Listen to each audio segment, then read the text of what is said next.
For joining me today. I am Spirit Bird, founder of Shaman School and Holton Healing Arts. And I'm feeling especially witchy today on our full moon, our snow moon. And I wanted to share today, bringing a little bit of light into the darkness and talking about our root and grounding. So this is a potent topic and lots of information and lots of different opinions about what all of this means. So I just want to share a little bit more about how this is important for you in your journey through shamanism and the shamanic path, and how you can use this to be a better healer. So where I want to start is oftentimes when we talk about grounding, we talk about maybe like walking barefoot on the earth or laying on the earth, which is definitely a grounding exercise. Absolutely. But what the purpose of this is, of course, is to grow our connection or remind ourselves of our connection to the earth, to Mama Gaia. And the land has information for us, and the earth is constantly dreaming, and the earth actually dreams through us. So the stronger our connection to the earth, the more easily we can hear and honor the messages and the dreams that are shared between ourselves and the earth. So what often gets skipped with going into grounding exercises is being able to be in the root. So the lowest of our chakras that reside within our physical body is the root. And of course, just as a full disclaimer, obviously there's lots of different chakra systems. There's lots of different names for it. In general, I use the 7 chakra system that is inside the body. And of course, we all have chakras that reach up higher and chakras that reach up down lower. But so the deepest one that's still in the body is the root. And for many of us, we tend to skip our connection with the root in favor for trying to ground. And so our grounding connection actually isn't that powerful if we can't even be in our own root and in our own body. So and this is important because if we can't be present with that part of our system, then it'll be harder for us to receive the messages that we need from the earth. And also, the root is where our foundation is. It's where we create our own sense of safety and security, and where we find our foundation. And so if we aren't secure in our own root, then it's likely that we will not feel secure in the earth and in our life and with things that happen around us. So if you're feeling really unstable in a lot of ways, one of the best places to go is into the root. And with all things, there is never just one and done. We're constantly growing and learning and evolving and going to the edge to get more information. So one of the easiest places to start with the root is to actually,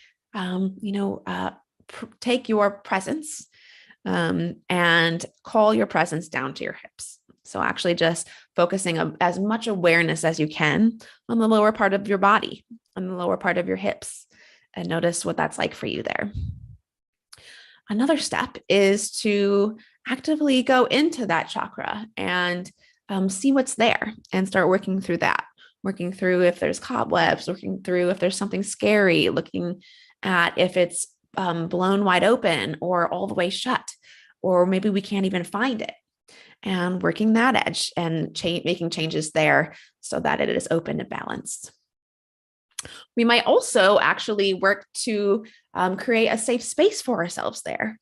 What is it that we like that might encourage us to be present there, right? And for many of us, if you've had any sort of sexual trauma, it's often hard to go in the root. But even if you haven't had something that you consider extreme, for a lot of us, it's still hard to go in the root.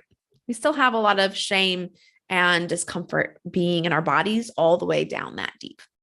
Not to mention, we also have a lot of rhetoric around and negativity around sort of going down in to ourselves versus going up and out. Right. So in a lot of spiritual communities, certainly in Christianity, the emphasis is sort of on rising above our human ways and our human needs and the things that make us human are bad, right?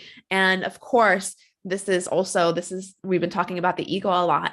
And this is similar. This is rhetoric that's intended to actually separate us from ourselves and from each other.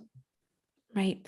And so a lot of us are actually just undoing these centuries of dialogue and rhetoric that makes being human just fundamentally bad. Just as a human, you're already bad. You already have to atone. You're already doing sinful things, and things that actually make us feel good are bad for you. And so we're undoing all of that story. And again, one of the most simple, direct ways to do that is to actually just be in your own root, and be centered there. Okay.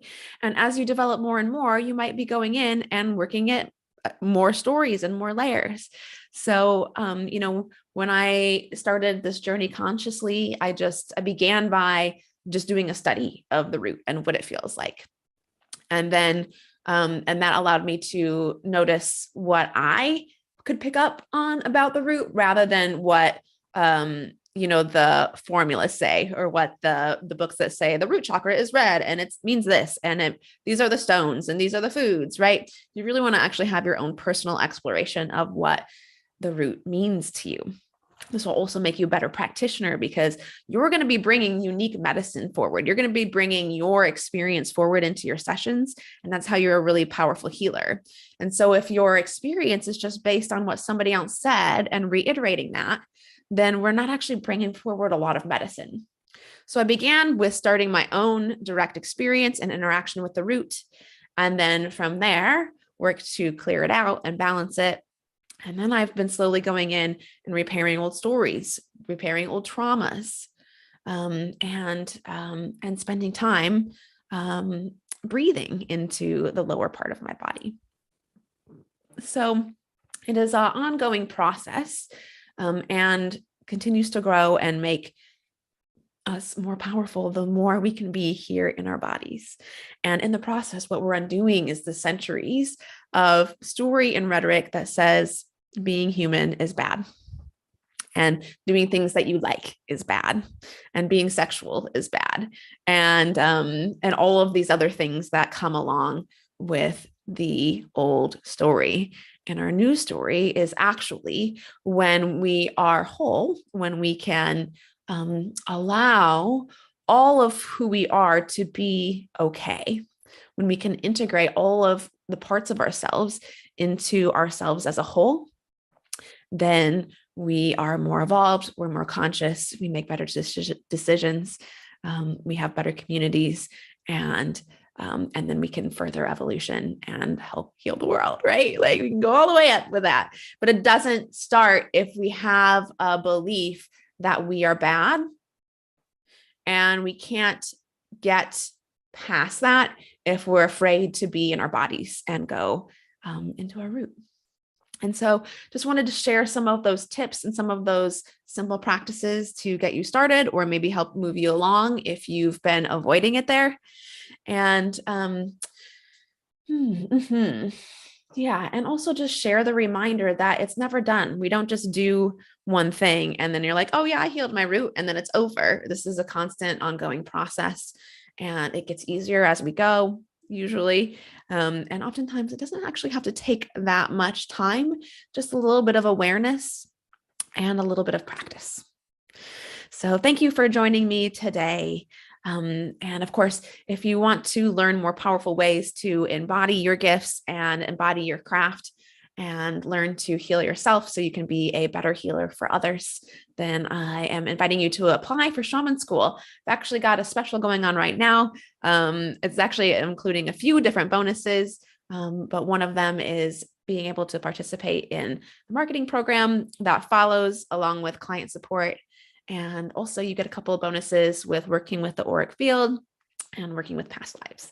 So super fun little special that I have going on right now. If you've been interested in Shaman School and learning how to use your spiritual gifts that you know you have to create a really powerful practice, and you're ready to really gain the trust and permission and belief to bring your gifts forward in a bold way, then I encourage you to apply now.